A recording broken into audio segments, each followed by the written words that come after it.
И сега към средата, в която живеем. До април до година страната ни трябва да изработи национална стратегия за устойчиво строителство. Това обсъждаха експерти на международна конференция във Варна. Ето и подробностите. Санирането на сгради и енергийната ефективност са дейности, прилагани у нас през последните години, но това не означава устойчиво строителство, казват експертите.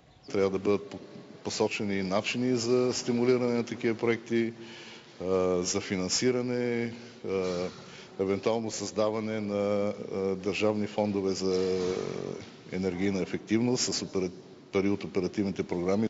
От 2004 година страната ни е усвоила над 1 милиард и 500 милиона евро по проекти за енергийна ефективност.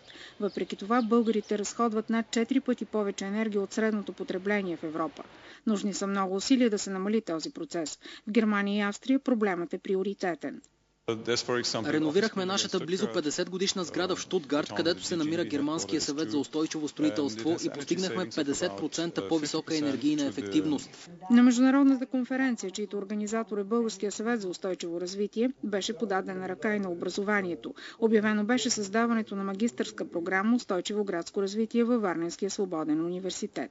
Първите специалисти в сектора ще излязат на трудовия пазар до година.